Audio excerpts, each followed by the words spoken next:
The what? The Sackler family, this one family that convinced people that taking these incredibly potent opioids. Did you ever see that Netflix docu-series Painkiller? So Joe Rogan just exposed the Sackler family's role in creating America's deadliest drug crisis, and the scale is staggering. We're talking about one family that systematically addicted millions, while 70,000 Americans die yearly from opioids. This connects to broader corporate immunity that's literally killing people. Let's break this down. And the way they did it was like giving people pain management tools, giving people medication that you could be on forever. And they made it, and they pushed it through these different doctors, and they had all these hot ladies who were representatives of the pharmaceutical drug companies that come to the doctor, and they were the reps that would come and sell the things. And, yeah, I mean, really. And they were all financially incentivized to sell it, and they tried to pretend that it wasn't addictive, and they lied about that, and they got who knows how many thousands and thousands and thousands of people ruined their lives because of it. This wasn't random overprescribing. It was a calculated deception campaign. The Sacklers knew OxyContin was highly addictive by 1996, but spent $200 million on marketing claiming it wasn't. They literally created talking points for sales reps to dismiss addiction concerns as pseudo-addiction, requiring higher doses. That's crazy, bro. From overdoses. I mean, and how many more would there be of that if it wasn't for Narcan? What's that? Well, that's the counter, right? Yeah, that's the stuff that the EMTs give you. If they find you overdosing, they give you Narcan, and it kills it and brings you back to life. And that one family, no one's gone to jail. 70,000 deaths annually puts opioids ahead of car crashes as a killer. That's like a 9/11 every 2 weeks. Yet no Sackler family member has seen prison time. They paid $6 billion in settlements while keeping $11 billion in personal wealth. Essentially, a cost of doing business for mass murder. Fuck all these street drug dealers.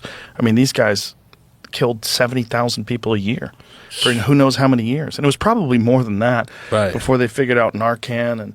And part of it is also because people get addicted to it, and then they get stuff from the cartel that has fentanyl in it, and that's why they're dying. But there's a bunch of people that just died from straight up overdose of opioids too. The Sacklers created the pipeline to today's fentanyl crisis.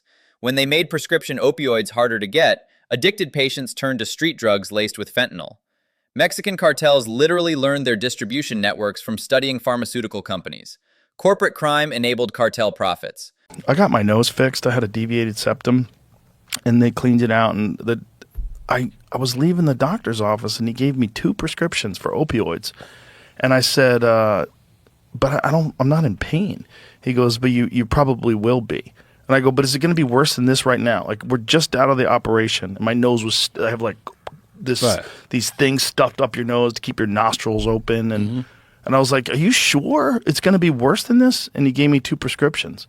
And I went home, and I was like, I don't need these. Like, I didn't fill them, but I'm like, this is not, but this guy was giving me 2 different opioids to take.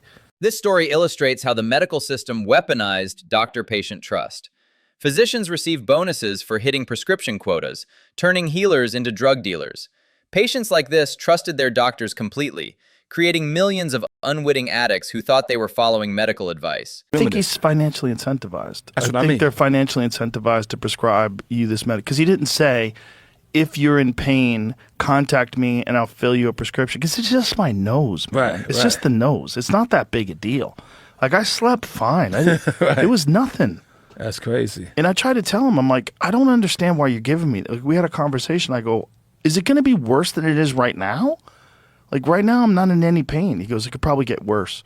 I'm like, how much worse? Because right now, I don't feel anything. It's like nothing. It's like mildly uncomfortable because I have these tubes stuffed up my nose. But this doesn't require heroin. This is crazy. When patients have to refuse medication from doctors, the entire system is corrupted. Purdue Pharma paid physicians up to $40,000 annually in speaker fees and bonuses for hitting OxyContin quotas. The financial incentives completely inverted medical ethics.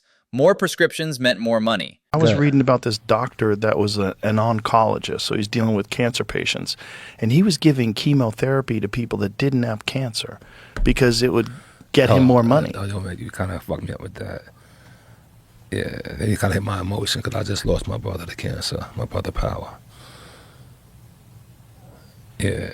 I'm sorry to hear Let's that. take a moment. I'm sorry to hear that. Yeah, it's one of the most profitable medications, unfortunately, for physicians. Well, not unfortunately. Look, if it saves your life, that's wonderful. But the reality is this one doctor that I'm discussing, this one doctor decided that he was going to get paid more by just giving chemotherapy to people that didn't have cancer. So he diagnosed a bunch of people with cancer that didn't have it. He said, oh, unfortunately, you have cancer. The good news is we get you on chemotherapy right away. We think we can kick it. And they were regular people with nothing wrong with them, and this fucking guy gave them poison. Dr. Farid Fata poisoned 553 healthy patients with unnecessary chemotherapy, earning $17 million. This isn't an outlier, it's systematic. When healthcare becomes profit-driven, patients become revenue streams. The psychological torture of fake cancer diagnoses destroys families even beyond the physical harm. They're dying of cancer, and they go, fuck, I don't want to do this. I don't want to suffer. I'm just going to fucking go out on my own terms, you know? Yeah, well, how many people's lives did that ruin? The suicide angle reveals medicine's darkest betrayal. Healthy people killed themselves believing they had terminal cancer. Families went bankrupt paying for treatments they never needed. This doctor weaponized humanity's greatest fear, death, for personal profit. It's psychological warfare disguised as healthcare. Right now with cobalt. I had this guy, Siddharth Kara, on the podcast. He wrote a book. Jimmy, do you remember what the name of that book was? His book on cobalt mining in the Congo. So cobalt is a critical mineral that's used in cell phone batteries. yeah. And many electronics. And that is cobalt red. The blood of the Congo powers our lives. It's a very disturbing conversation. And he snuck in cameras and got some footage of these people doing what, you know, you think that this stuff is mined in some sort of industrial process. Look at this. This is how these people are mining. And you've got women who are have babies on their backs. And all this cobalt that they're knocking out of the ground is completely toxic. Some of them just have like a bandana over their mouth that they're using to protect themselves from it. But look how deep that is with human beings that are just pulling cobalt. They live on dirt floors. They live at the lowest level of poverty imaginable. They don't have clean water. They don't have good food. And they are pulling out a mineral that's essential to the most technologically sophisticated aspect of our society, which is our connectivity through the internet, through cell phones. Your smartphone contains cobalt mined by children as young as 6 in Congo's toxic pits. These kids work 12-hour shifts for $2 daily, breathing carcinogenic dust without protection. Meanwhile, Apple reports $100 billion quarterly profits. We're literally powering our digital lives with child slavery. That's crazy. It's crazy. Yeah. And it's crazy that this is going on in 2026, and most people aren't even aware of it. Well, you're back.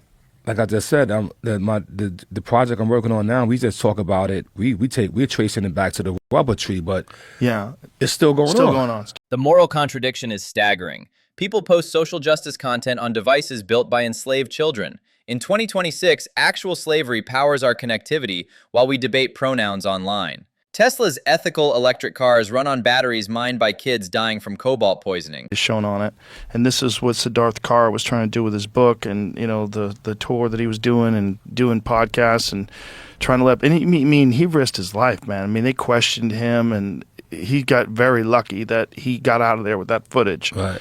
Because they want to make sure that nobody knows about this shit. They don't want any outrage. They want the mining to keep going as planned. I mean, it's dark. It's dark, yeah. Because it's a multi-billion-dollar industry that's powered by abject poverty. This mirrors the Sackler playbook perfectly. Suppress truth, buy silence, maintain profits. Congolese officials receive millions to keep mining permits flowing, while journalists investigating cobalt slavery face death threats. Corporate power structures protect exploitation through violence and corruption. They get contracts and they pay off the people that are the leaders of these countries or the people that are the leaders of the military. And then those people keep these people oppressed. Right. And that's what, I mean, it's the people that are running these countries that are making sure that these people don't get paid what they deserve so that they can keep them working there for slave wages. So they keep their profits as high as possible. They also keep the options as low as possible. These people don't have any options. Right. If you're living in the Congo and you're near where these cobalt mines are, what are your other options? It's modern colonialism with local enforcers. Western corporations pay Congolese officials millions to suppress their own people's wages and freedoms. The military literally guards mining operations, creating prison camps disguised as employment.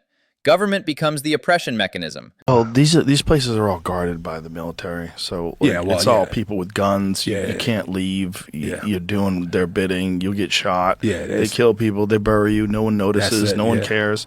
The value of human life is extremely low. Well- yeah, it's satanic. Armed guards execute workers who resist or try escaping.